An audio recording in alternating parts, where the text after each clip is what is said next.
Electrophoresis is the process of separating large macromolecules, typically DNA, RNA, and proteins. It was originally developed in the 1940s, employing a room full of equipment, and popularized in the 1950s by Oliver Smithies. Today, it has been refined to a small desktop unit, but it is still somewhat expensive. While high school students throughout North Carolina are expected to learn this process, very few schools can afford a gel electrophoresis kit. DIY biology is a growing movement in which individuals study biology and life science using the same methods as traditional research institutions. These citizen scientists get involved as a hobby or as a nonprofit endeavor for community learning and open science innovation. Recently, the National Institute of Environmental Health Sciences hosted workshops and seminars for science teachers in North Carolina. As part of the workshop, Triangle DIY Biology presented a working session showing a method of creating an electrophoresis experiment using equipment and resources that are readily available and affordable.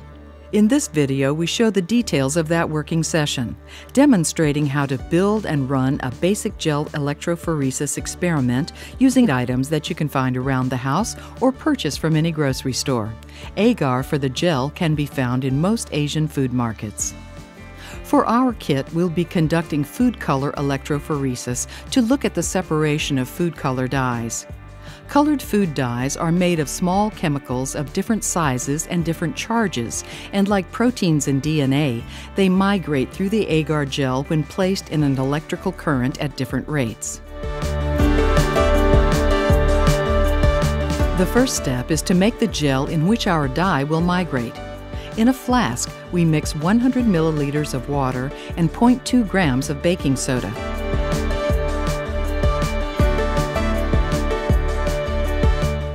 Just swirl the mixture by hand. Then we add 1 gram of agar and swirl again until it is mixed.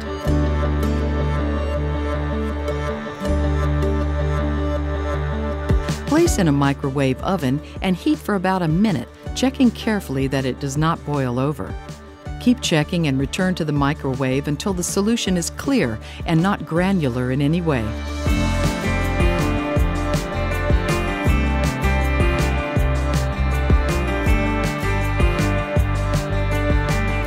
Let cool for 15 to 20 minutes. After cooling, we're ready to make the mold. Our mold is made from the lid of a pipette tip box. The gel comb is made using a laser cutter or a 3D printer. Pre-made combs are available online from many DIY biology groups, including Triangle DIY Biology. Place the comb in the mold and slowly pour all the mixture into the mold. Let this set for 1 to 2 hours. While we're waiting for the mold to set, we can prepare the dyes.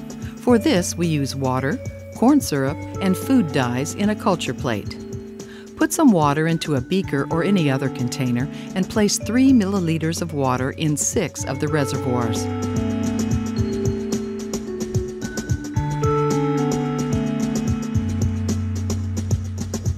Next, add 0.5 milliliters of corn syrup for each. This adds density to the mixture.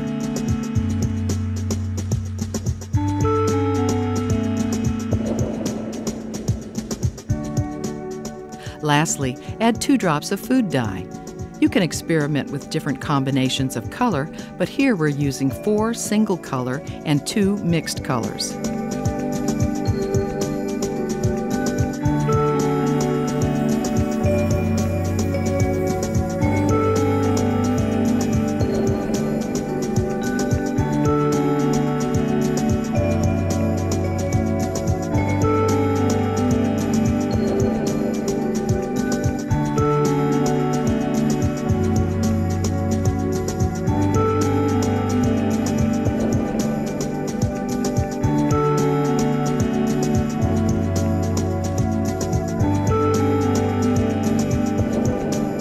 For some students, it is also fun to use candy such as Skittles or M&Ms instead of dye. Kids enjoy seeing what their candy is really made of. our mold should be completely cool and firm to the touch. Very gently remove the comb.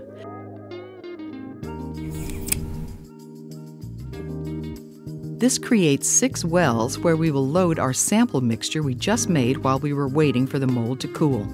Using a sharp knife or blade, cut the ends of the mold to make room for the electrodes from your power supply.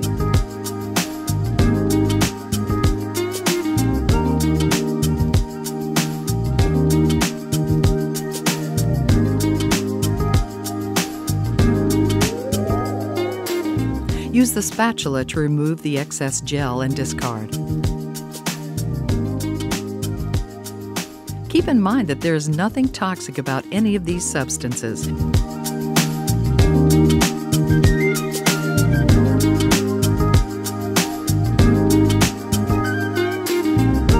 Now fill the mold with a buffer solution of 0.2 grams of baking soda to 100 milliliters of water, or 0.2%. Make sure the gel and the wells are entirely submerged. Crimp 1 millimeter stainless steel wires so they fit into each channel we just created in the gel, with the ends facing up. Paper clips are acceptable in a pinch, but they corrode very quickly and stain the mold, so stainless steel is preferred. The power source is a series of 5 standard 9-volt batteries daisy-chained together. Keep in mind the voltage here is extremely low and there is minimal risk of shock. Connect the positive end of the batteries to the wire farthest from the wells with the alligator clips. Connect the negative end of the batteries to the wire closest to the wells. The dye will migrate from the negative charge to the positive charge.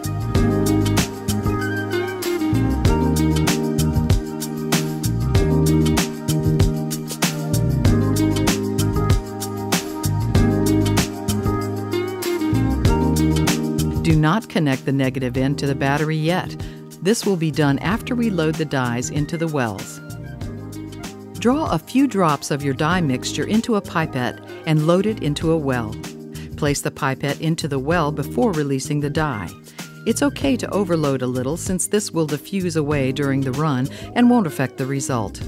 Load each of the 6 wells with one of the 6 dye mixtures that was made. As soon as the samples are loaded, complete the circuit to begin the run.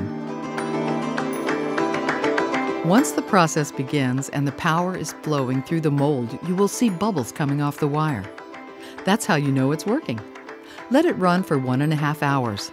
The dyes have a negative charge, so they migrate to the positive end over time. The molecules of the different colored dyes are different molecular weights.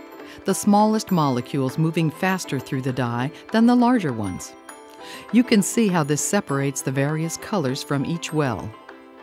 And that's how you can make an inexpensive agar gel electrophoresis kit using everyday items you can easily locate. We hope you've enjoyed this video and good luck with your electrophoresis.